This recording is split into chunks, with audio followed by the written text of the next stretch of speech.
네, 돈이 보이는 투자 함께하도록 하겠습니다. CPI가 발표가 됐고요. 그럼 이분과 이야기를 나눠야 합니다. 한국투자증권 박재영 차장 함께합니다. 어서 오세요. 안녕하십니까. 네, 매크로 하면 박재영, 박재영 하면 매크로. 사실 그렇지는 않은데. 그냥 제가 그렇게 정하고 싶어요. 네. 자, 부끄럽네요. 우리 담당 PD가 오늘 박재영 차장님 과연 무슨 얘기를 할지 너무 궁금하다. 왜요? 빨리 듣고 싶다. 좋아요. 남자입니다. 오해하지 마십시오. 남자입니다. 저는 남자 좋습니다. 예. 네. 아, 예, 알겠습니다. 예, 브로맨스 응원하도록 하겠고요. 4월 CPI가 4.9%로 나왔습니다. 뭐 예상을 평균 5%로 해서 예상치를 하회했다라고 하면서 시장은 좋아했는데 내용을 좀 분석해 보면 괜찮게 나온 거 맞습니까? 뭐 사실 CPI가 4.9가 나왔다라고 해서 막 대단하다 이렇게 볼 수는 없고요. 네. 둘째 자리까지 하면 4.93이니까 0.2만 높았으면 원래 이 둘째 자리 반올림하거든요. 아, 둘째 자리까지 다 보면은 네. 그래서 막 와 진짜 물가가 엄청 낮아졌구나 이건 아닙니다. 그쵸. 근데 시장이 오른 이유는 이제 불확실성의 제거라고 보는 게 맞을 것 같고요. 우리가 뭐 지금 걱정하는 것들이 여러 가지가 있었는데 지난주에는 이제 고용이었죠. 암만 뭐니 해도 고용이 잘 나오면 시장 괜찮을 거다. 뭐 이런 것들. 근데 고용이 괜찮을 거다? 사실 나쁘지 않게 나왔어요. 뭐 그것도 지난주에 말씀드렸나요? 고용이 고용 예, 얘기했죠. 예, 고용이 25만 나왔는데 1, 2, 3월은 오히려 줄었다. 네. 그래서 사실 어떻게 보면 쇼크라고 볼 수도 있다. 지금 약간 애매한 게 좋은 것 같아요. 애매한 고용이 너무 좋았다라고 하면 금리 한 번 더? 그 고용이 또 너무 꺾이면은 그러면 경기 침체? 아, 근데 이제 중간에 잘- 헤드라인은 되게 좋게 나왔죠. 헤드라인은 25만이니까 18만 예상했다가 25만? 괜찮네. 그런데 보니까 1월, 2월, 3월, 4월 합치니까 원래 이제 세 번 이제 수정을 하거든요. 네. 수정치를 보니까 합쳐서 18만이 줄어들었어요. 그럼 이번에 쇼크인 거잖아요. 어찌됐 보면. 그런데 헤드라인 잘 나오니까 와. 상쇄돼서. 그리고 이번에도 마찬가지입니다. 4.9가 나왔죠. 헤드라인 참 좋은 거잖아요. 5%였는데 앞자리가 바뀌었어. 그렇죠. 그런데 근원 CPI 사실 근원 CPI가 중요한데 근원 CPI는 5.5. 똑같았어요. 그러니까 이걸 어떻게 해석해야 되냐? 에너지랑 식품 가격이 낮아진 작년에 비정상적으로 올라온 거잖아요. 유가나 뭐나. 근데 그거 이제 정상화되니까 헤드라인 CPI는 낮아지는 게 맞는데 그거 외에 나머지 것들이 싹 다 오르고 있더라.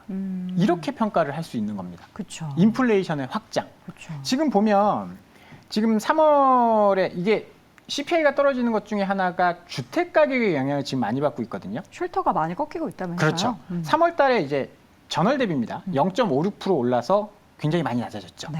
4월 달에는 0.42%로 더 낮아졌습니다. 우리가 작년에 입버릇처럼 이야기한 게 물가는 잡힐 거야. 왜냐하면 지금 집값이 떨어지고 있으니까 집값은 사실 시차가 있어. 1년에서 1년 5개월 정도. 왜냐하면 지금 계약을 해서 들어가잖아요. 그렇죠. 지금 집값 떨어졌다라고 해서 바로 집주인한테 전세금 돌려주세요. 이거 못 하잖아요. 낮춰주세요. 못 하잖아요. 네. 그러니까 1년에서 1년 반 정도의 시차가 있는데 작년에 급등했던 시점부터 지금 1년 반 정도 지났습니다. 그러니까 집값이 낮아지고 있는 거죠. 떨어지긴 하다. CPI가 떨어지고 있는 겁니다. 그런데 문제는 뭐냐? 상품 가격이 다시 올라가고 있습니다. 상품가 네. 대표적으로 중고차. 최근에 올랐던 중고차가 중고차 가격. 작년에 미친 가격이었어요.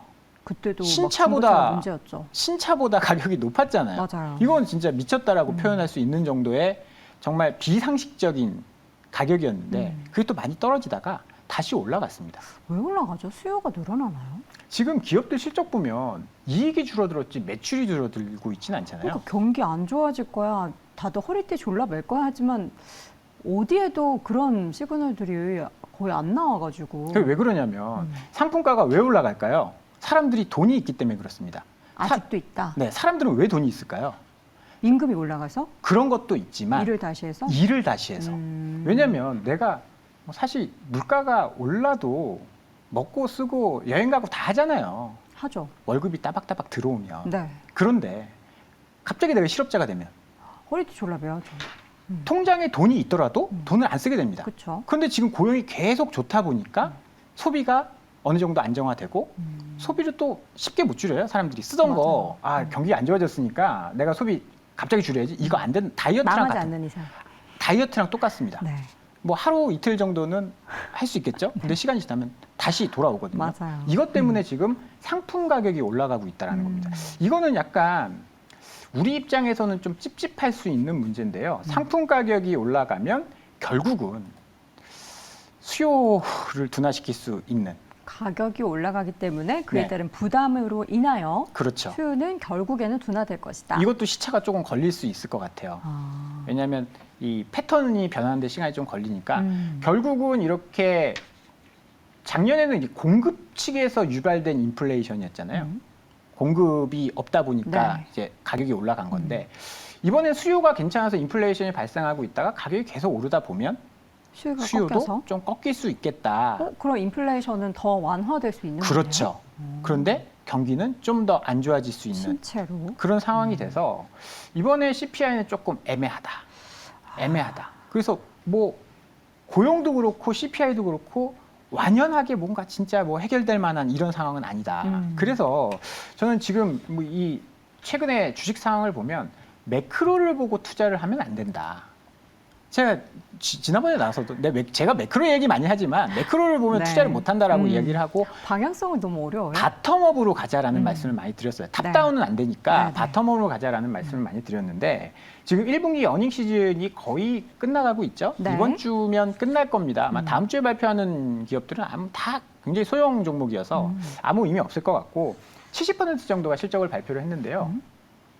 우리의 눈높이가 너무나 많이 낮아진 탓인지 이번엔 어닝 서프라이즈가 나왔습니다. 지금 발표한 실적들의 예상치 대비 순이익이 13%나 잘 나왔어요. 보통 우리가 어닝 서프라이즈라고 하면 예상치보다 10% 정도 잘 나오면 어닝 서프라이즈라고 하고요. 10%보다 덜 나오면 어닝 쇼크라고 합니다. 뭐 전년 동기 대비 이익이 50% 줄었어요. 이게 쇼크가 아니라 네. 작년에 200억 벌었는데 올해 100억 정도 벌 것 같아요. 그러나 라고 했는데 예상치가 112억이 나왔다. 그러면 작년보다 88억 줄었는데도 줄었지만 그래도 서프라이즈라고 하거든요. 그래서 지금은 눈높이가 낮아졌기 때문에 어닝 서프라이즈가 나오고 있습니다. 그러면 어디서 어닝 서프라이즈가 나오는지 좀 봐야 될 것 같은데 네. 지금 표가 나오고 있죠. 네.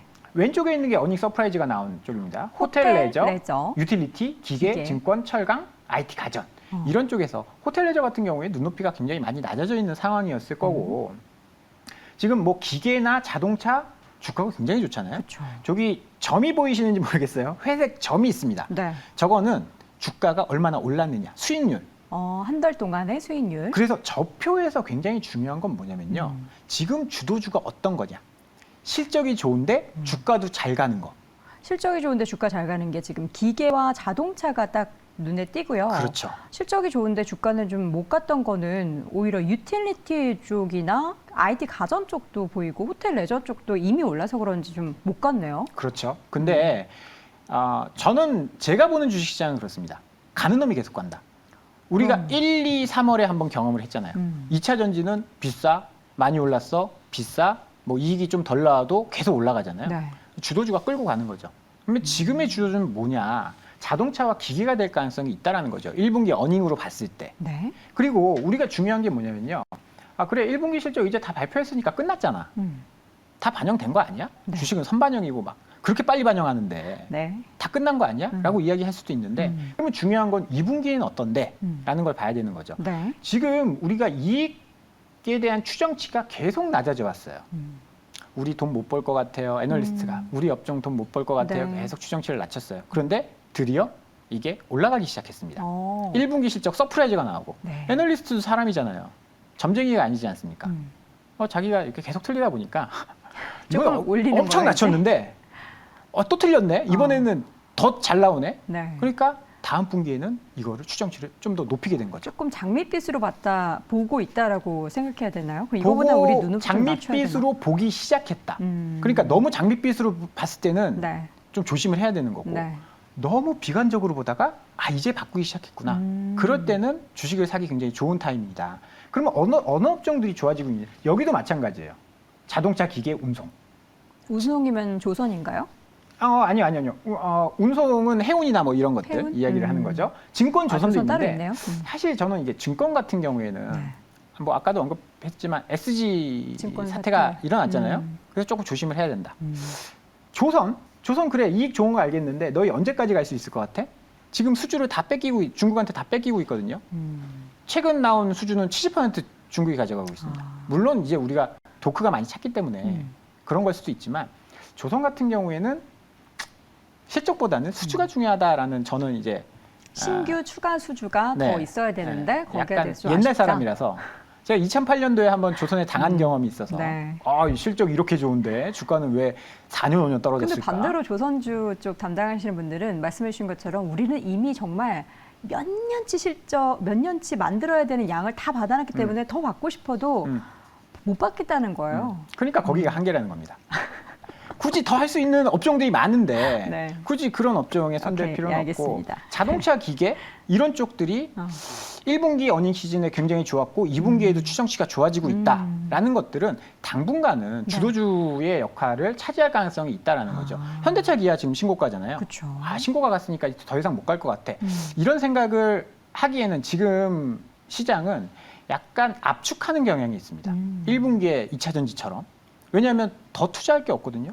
아무리 찾아봐도 이익이 좋은 데가 없고 삼성전자를 살라니 엊그저께 대만 그 업체에서 반도체 가격 3분기에도 좀 떨어질 것 그거 안 같은데 좋을 것 뭐 같다고. 이런 뭐 보고서들이 나오니까 네. 물론 장기적으로 봤을 때는 매우 유망하지만 내가 지금 봤을 때 막 화장품 상한가 가고 뭐 하고 있는데 반도체 계속 하기 좀 힘들다라고 하시는 분들은 이런 주도주를 포트에 담아 보셔도 좋을 것 같고요. 네. 이러한 흐름들은 지금 매크로의 리스크가 조금 완화됐어요. 네. 나올 거 다 나왔잖아요. 이제 중요한 건 부채 한도, 다음 달 FOMC 네. 시간이 좀 있다 보니까요. 이런 쪽으로 조금 포커스를 맞추고 투자를 하시면 좋을 것 같다라는 생각입니다. 네, 현재 달리고 있는 말 자동차 기계는 계속해서 달릴 만한 엔진, 그러니까 2분기나 향후에 대한 2023년의 실적에 대한 기대감이 있기 때문에 추가적인 상승에 대해서 또 긍정적으로 함께 이야기를 나눠봤습니다.